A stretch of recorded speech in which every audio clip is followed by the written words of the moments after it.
Hi everyone, this is Liz. I read, and today I'm going to be doing my top 10 recommended for contemporaries. So I will let you know I read the majority of my books from the library, so I don't actually have a lot of physical copies on me, but I will be posting images hopefully, so just keep your eyes peeled. Also, there is a little bit of an order. I'm doing my least favorite to my absolute favorite, starting at 10 all the way to number 1.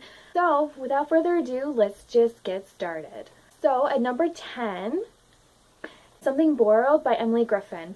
Now, this book I read a long time ago. Maybe I'm remembering things wrong, but when I read it, I do remember really enjoying it. It's the first of a duology, actually. The second one is called Something Blue. So in Something Borrowed, it follows Rachel and Darcy. They are best friends, and Rachel is secretly in love or has feelings for Darcy's fiance, and she later finds out that he himself has the same feelings as her, and they kind of have a secret relationship behind Darcy's back, and it's about that relationship and the awkward relationship that Rachel has with Darcy in the meantime. I really enjoyed it. I don't know if I would enjoy it as much now, but at the time I did actually really enjoy it, so I do recommend it. At number 9 is The Wedding Chapel by Rachel Hawke. Rachel Hawke is a Christian author, so this is a Christian fiction, and she writes quite a bit of these wedding stories. So this one is The Wedding Chapel. There's also The Wedding Dress and the Wedding Shop. But this is the one that I read, and I did really enjoy it. It follows Jimmy, and he built this wedding chapel in the 50s for the woman that he loved but never got to actually marry. Years later to nowadays, he's thinking of selling it because a realtor has approached him. In the meantime, Taylor, who is a photographer, finds this chapel and decides to take some photos of it because it's just so beautiful. And she goes and finds Jimmy and tries to convince him to not sell the chapel. And in the 50s, it follows Jimmy's relationship with his true love. It also follows Taylor in a struggling marriage. It was a whirlwind romance, and she eloped, and she's struggling now. I actually really enjoyed this one. This is my first of her wedding stories that I've read, but I really love her writing style, so I definitely recommend it. At number 8 is another Rachel Hawke story, and it's Once Upon a Prince. It's the first of actually 4. It used to be just 3 novels, part of the wedding series.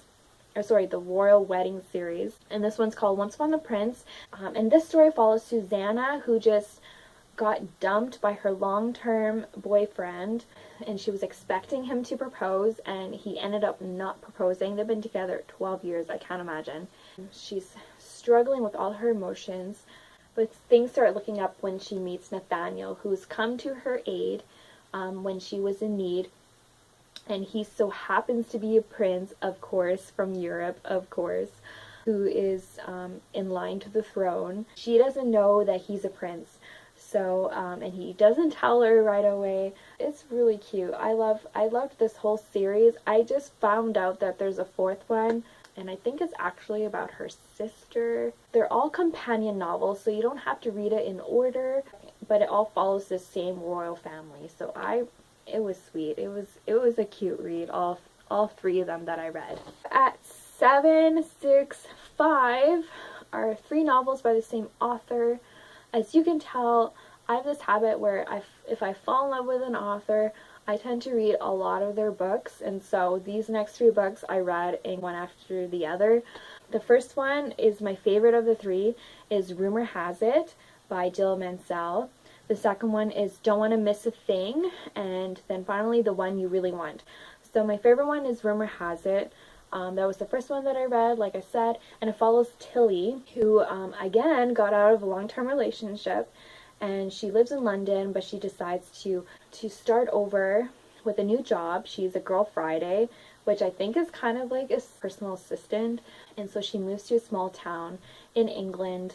Her employer actually introduces her to Jack Lucas, who is the most eligible bachelor of the town, and he has kind of a reputation. And since he's a bit of a bad reputation, she decides to kind of like stay away from him. But the more and more she bumps into him and gets to know him, she starts to wonder if the rumors are actually true or not. This was my favorite because the ending was like the most romantic thing I've ever read. I hope that's not spoilery, but it's a romance, so I don't think so. The thing about this author I really love is, so she's English, so everything's set either in London or small town England, which I absolutely love. So Don't Want to Miss a Thing is about Dexter. His sister just recently dies. He becomes the guardian of her daughter, who's 8 months. It's about him moving away from London. He's a bachelor and has a carefree lifestyle, and he decides to make the change to move to a small town in England, and it's about him raising this baby essentially by himself as a single father, meeting all these people in a small town. The character development is really good. And lastly, the one you really want follows Nancy. On Christmas Day, she wakes up and finds that her husband has given her a lawnmower for Christmas. Any man out there, you should know that's the worst present ever. She was actually expecting jewelry because that's what she found in the drawer or whatever. She basically finds out that he's been cheating on her this whole time, so she decides to up and leave Edinburgh and move to London to live with her best friend in this luxurious London flat. Yes, thank you. Okay. Yes, please. So it's about her, and she meets the next door neighbor, and things develop from there. One thing about this author I really enjoy is it doesn't just follow the main protagonist, it follows all the supporting characters. All the supporting characters have their own story, and all the stories are interconnected, and it's one of my favorite things about this author. And of course it's set in England, so you know what? I just love it. Number 4 is Split by Wendelin Van Draanen. I had to rehearse that a few times to get that name right. This is a super cute book. It's actually a middle school book. I was surprised how much I enjoyed it. It was way more deep than I was expecting. A lot of layers in it. It's a story that's told from 2 perspectives, Julie and Bryce, and each chapter is flipped. It follows their story of when they first meet in grade school and follows them up into grade 8. And at first, Julie is head over heels for Bryce, wants to be his best friend, want to hang out with him all the time, and Bryce is just like, whoa, okay, calm down, because she's kind of really outgoing, kind of eccentric, kind of out there. Since he doesn't quite like her, he's kind of cruel to her a little bit, but the minute that she realizes the way she's treating her isn't good, he starts to realize how valuable Julie is and what an amazing person she actually is. I really loved it. Loved the way how both characters developed in the story. Lots of themes about judging others and seeing things for how they truly are and what's truly important. I was just so blown away by this book. She got a lot in there in just 200 pages. Highly recommend it. I know it's a middle school novel, but I really enjoyed it, and a lot of important themes in there. I haven't read this author before, and it looks like she writes a lot of middle school fiction. She writes the Sammy Keys, I believe it's called, series. I feel like I recognize it, but I've never read it, so, but I would definitely recommend this one. And number 3 is Before I Fall by Lauren Oliver. So I love Lauren Oliver. Delirium is my favorite dystopia, and I think this is her debut novel, actually. This one follows Samantha. It's February 12th, which is Cupid Day at her local high school. She's one of the popular girls. She has everything going for her. She's popular. She has a popular boyfriend. She has popular friends. Everything goes well. She's at the top of her game.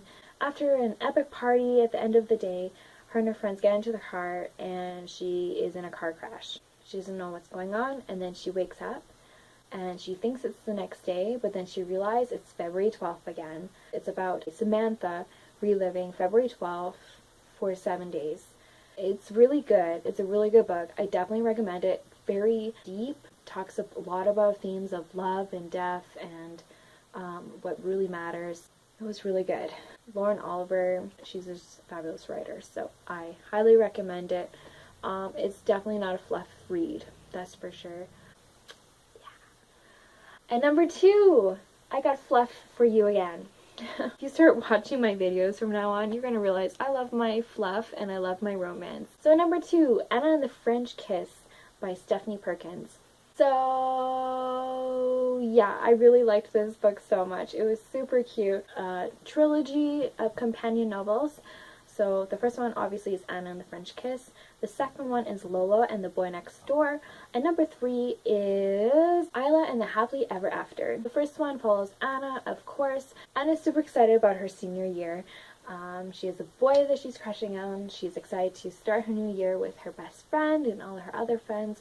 And then her dad says, nah, you are going to Paris because you need to be cultured for your senior year. And Anna's not happy about it. I don't know why. Like, I would be so pumped about that. But anyways, it's about her starting her senior year in Paris in this boarding school. She pretty much has to start all over. She has to make brand new friends. It follows her discovering the city and, of course, discovering European boys. One named St. Clair. Beautiful, he's charming, romantic, and he has a girlfriend. So that's all I'm going to say about the story, but I absolutely loved it. It was a fluff read, really fun, super cute. Recommend it. I will say though, Lola and the Boy Next Door was actually my favorite one out of the 3, only because Lola is super eccentric. She makes all these costumes because she wants to be a fashion designer, wears them anywhere. She doesn't care what she looks like. She wears like these flamboyant dresses and colorful wigs and like gaudy jewelry, and I'm just like, wow, you go girl. Anyways, but Anna and the French Kiss, I would read it first because it's the first one, and then I would read all 3 because they're all awesome. And number 1, which I actually have a copy for because I just read it, Since You've Been Gone by Morgan Matson. I loved this book so much. This follows Emily.